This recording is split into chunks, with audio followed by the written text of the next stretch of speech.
What's going on? Welcome back to another episode of Breakaway Coverage. I'm your host, Giancarlo Nadeau. Absolutely delighted to be joined by Whitney Juszkiewicz. Whitney, a pleasure to be speaking with you once again. Thank you very much for taking the time to speak with me today. Yeah, no problem. Thanks for having me. I'm excited to talk. Can't wait to get going. I got to ask you this right off the top, though, because we've talked about this in the past about how hard it is to pronounce your last name. So give me the background on that. Where does that name come from, and how many people actually can say it properly? Well, I'm Polish. That's the background of my heritage. So there's a lot of European, Lithuania, Polish, and then that side of my family actually got together with a bunch of people from the UK. So I'm a little bit of a European mutt, but it's a great hockey last name, and usually the trick. Because it also lets you know a little bit my age, but there's a player, Dmitry Yushkevich. And so whenever people get tripped up with the J, I just say, "Hey, you know that guy Dmitry Yushkevich?" And they go, "Oh yeah, I know him." And I go, "Well, take out Dmitry and throw in Whitney, and you got me." So that's usually how I kind of bridge the gap for anybody who's a hockey person. But that J can be a little tricky, so for sure. Well, it's funny you use an athlete as an example because I kind of do the same thing with Giancarlo Stanton in the MLB. So it's always like, hey, do you know this baseball player? And they're like, yeah. I'm like, well, there you go. That's my name too. So it's good to know we've got athletes that can make us look good. Yeah. Let's just, start by finding out where you were born and where you grew up. Yeah, so I'm actually from Edmonton, Alberta originally. I currently reside in British Columbia. I've been there for about 12 years, but I grew up and did my minor career in the Edmonton area. Did like the rep hockey, the AAA hockey, and continued on to university. I decided to stay in Canada. There wasn't much going on the States in the early 2000s. A lot of schools weren't really having programs. So, what's now U Sports CIS was definitely the place to play if you were wanting to play high caliber hockey. And so I stayed and I kind of broke my mom's heart a bit. She wanted me to go to the University of Alberta because she helped pioneer and start that program, but I needed to get away from home. So when I was offered a scholarship to Saskatchewan, I was like, yeah, let's go, let's have fun. So I was a Husky for my post-secondary career, which was a great opportunity. And then I continued on and played in my senior career for Team Alberta as a senior women's. And then just kind of actually started to move away from hockey because in that early stage, there wasn't anything that we have now, like a professional league. So it was either move to Europe or stay in Canada. And so I decided to actually move on and start focusing a little bit more on my actual career in terms of what I was going to do for the rest of my life. So, but I love Edmonton and I love going back. My family's still here. And so I got a lot of ties to the prairies still in my heart. Where did the passion for hockey come from? I think like a lot of people, I saw one of my family members. My cousin was really good at it. He was playing junior A hockey. He got, some scholarships down to the States. So it was always a family event to go out and support him when he was playing, especially in his junior career, because those games were exciting. And I think I like the energy. There was an energy and a hype about hockey that just resonated with me. I was always a bit of a tomboy, kind of rough and tumble kind of girl growing up. So the physicality of hockey was definitely something that resonated with me. And I really liked like the grit and the dig. It's not a sport that is very passive, and it is challenging. It is something that I think a lot of people who play it say that they can dig into it. And it is something that they feel like they're connected with their whole body when they're trying to execute it. So I think that just resonated with me and it was a great outlet. It kept me out of a lot of trouble actually. So I just dove right in all the way and it's taken me to where I am here today. So Awesome. Being from Edmonton, did you grow up wearing orange and blue? it's in my blood. I'm not gonna lie to you. I'm definitely an Oilers fan. I love Oil Nation. When we were going for the run for the cup, I flew in just to go to some of those games just because I needed to be in that building. And I remember on the Stanley Cup Finals in that series against Florida, being in Edmonton, and literally it took my breath away. And I never really always hear people, on movies say, "Oh, it took my breath away." But it wasn't seeing the love of my life or my partner. It was being at my hometown game and the energy and the hype. It literally took my breath away because it was just so intense, the energy in the room. And I still to this day can smile thinking about that environment. So I love Edmonton. I'll always die and cheer for Edmonton. So yeah, it's in my blood. Did you have a favorite player on the Oilers growing up? Growing up, I actually started my career as a goaltender. And so Bill Ranford was one of my favorite guys, and I was very fortunate. Like season tickets were obviously not the same price as they are nowadays. So growing up in like the 80s and 90s and getting to go to all of the games and getting to see Wayne Gretzky and getting to see those Stanley Cup runs, that was like a bit of a spoil of my youth growing up. And Bill Ranford always did pad stacks, and then I haven't seen any goalies do it, but the classic pad stack was unbelievable. All of a sudden you see these legs in the air and he's stopping a puck from across the crease. It was just very entertaining. And like I said, I started my career as a goalie thinking that that's what I wanted to do. And so I just found myself really paying attention to that player and enjoying watching him. Nowadays, I really enjoy, Connor McDavid, not only because he's such a great player, but I've gotten to know the family a little bit. And I think he's a genuine, really good-hearted guy who genuinely cares. And so it's kind of easy to cheer for him. And it was great being able to see him be the hometown hero for the Four Nations Cup. I mean, that was just I woke up that next day being like, Edmonton won, but also realizing, no, it was Canada. But I just have such a wonderful pride for not only him, but for the team. So, yeah. I'm curious to know how you went from being a goaltender to wanting to play up front. Funny enough, I remember getting my blocker and my glove for Christmas, and I actually went to bed with it, which I think a lot of kids sometimes do when they get excited. So I loved it, but what I started to notice when I was playing, and this was when I started to get up to, yeah, about my second year Adam, when you're starting to really kind of understand the game a bit more, understanding yourself. When I was facing shots as people were getting stronger, I was noticing that I was like, just like my eyes, I would like flinch and close my eyes just a little bit. And I kind of said, I don't know if that's a great thing for a goaltender. So I actually just like moved one step up. I ended up spending my career as a defenseman. And a lot of times goaltenders were my best friends in a lot of my teams. And I think it was because I've been in the pipes. I know how hard that job can be. And I knew the relationship that we had in terms of, I was going to make sure that my goalie didn't get a shot. That was my goal, was to stop the player before they could even get that shot, or to make sure that there was nobody in front, being a threat. So I think it was just kind of a natural progression when I realized that there was a few things that didn't make me the best goalie, but I still had that protection type mentality of wanting to protect the house. I completely hear you. One of my least favorite parts about going to a game is standing behind the glass during warm-ups. It's not fun to be back there when they're shooting pucks, missing the net, hitting the glass. It's a scary moment, and I definitely wouldn't want to be a goaltender just because of something like that. But moving on, just taking a look at females in hockey. Was there ever somebody that could relate to growing up? Yeah, a lot of the people that I had a chance to look up to were some of the pioneers of our game. I grew up like Haley Wickenheiser, Cassie Campbell, Pascal, Vicky Sanahara, Angela James.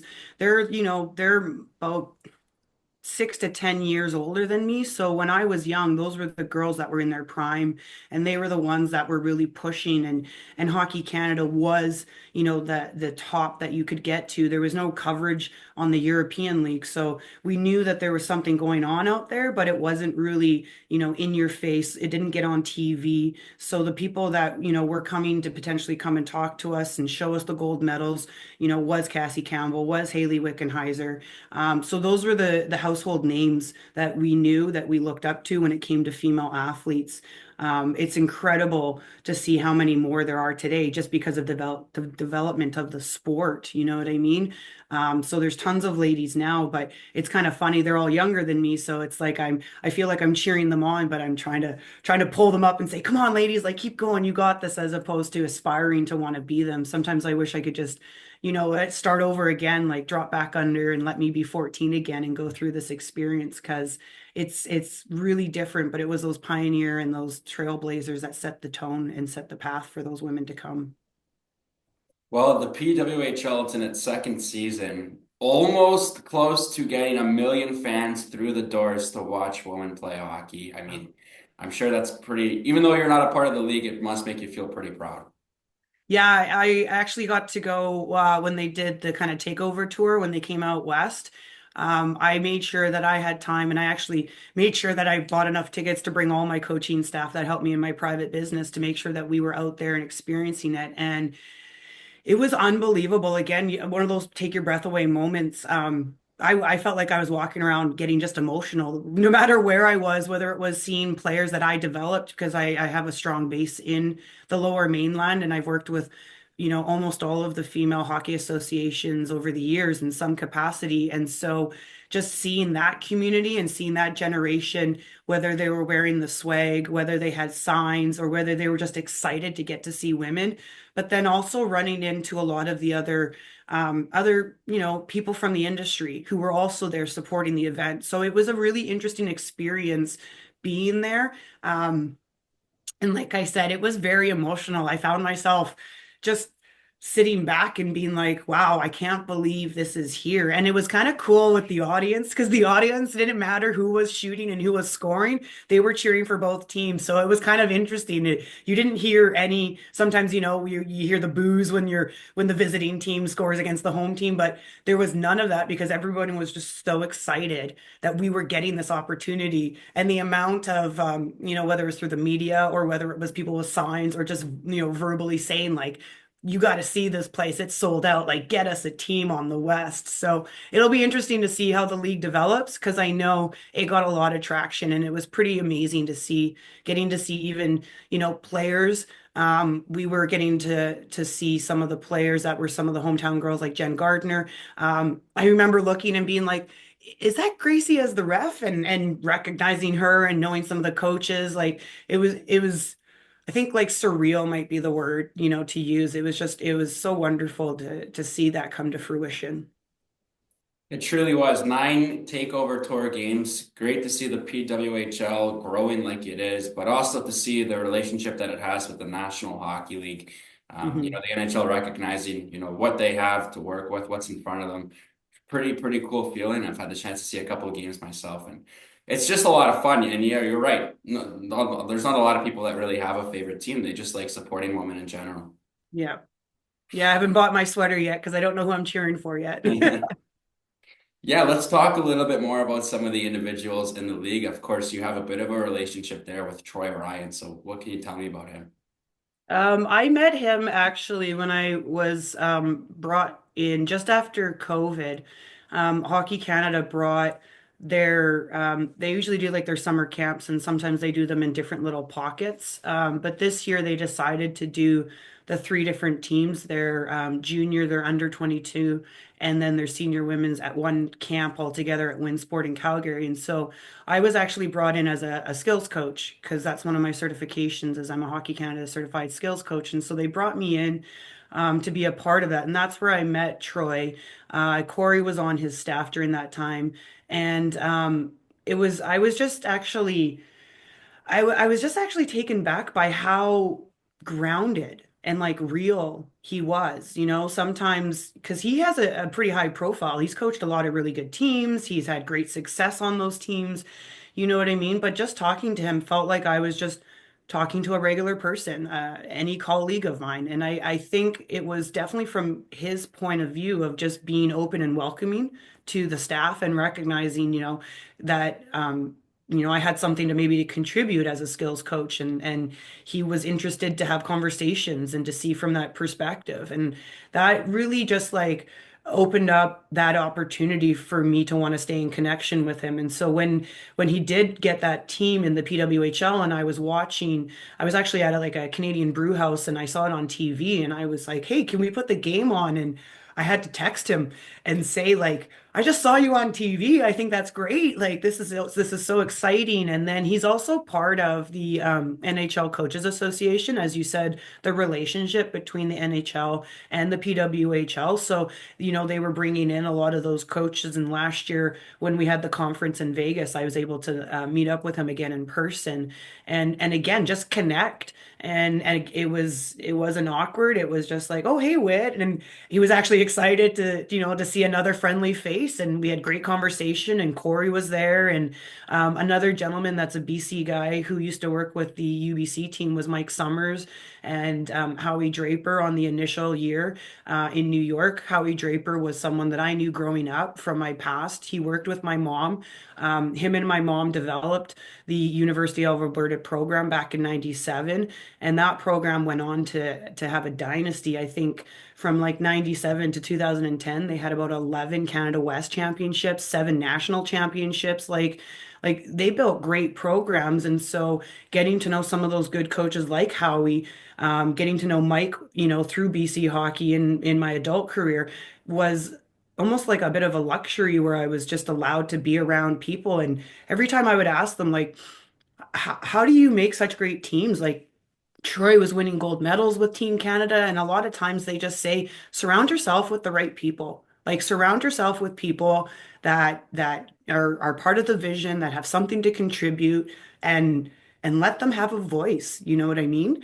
And I was just so humbled by that was their opinion, and knowing that they must know what they're talking about because they're very successful, and now they're, working in the professional league. And so I was just very fortunate to grow up around some really strong hockey people, while things were basically in that trailblazing foundation. So I was very lucky with that. There's not one person in the PWHL who hasn't had to overcome obstacles to get to where they are. And I'll take it one step further and say there's no females in sports who hasn't had to face obstacles to get to where they are. So for you, what comes to mind and how have you been able to overcome them? I would definitely say it is getting better nowadays for sure. And I actually experienced that when I first got into coaching because my first coaching job was not in a female organization. It was actually on a male organization. And I was actually given a head coaching job in my first year, which if I look back, I go, wow, that actually, really spoke highly of the director at the time who thought it didn't matter if a female was leading a male team. And at that time, I was the only female, pardon me, in the entire organization. And that started a journey where I started to look for organizations that were what some people might say more forward thinking, or who really were like, do you know what you're talking about? Because if you do, you're the right person for the job. Definitely came across lots of obstacles while I was doing that because every time I coached, I never saw another coach across the bench for me that was female. Usually it was a manager. A lot of times when I would show up for games and people were, not at my home rink and I was visiting, they would say, "Oh, can you give this to your coach?" Or, just assuming that I was the manager of the team as opposed to the coach. And so that was a very interesting dynamic. And then to be honest, I had to not take that personally. I had to not be like, oh, how could you not think I was the coach? I had to just understand that that was the time frame that I grew up in. I grew up with a lot of other players where I was the only female on the guys team. I was the only female at training camp. I was the, only female when I went to go get some of my coaching certifications. So I got used to being the rarity of what was going on. As I continued to progress, I've been in the coaching industry for about 15 years now.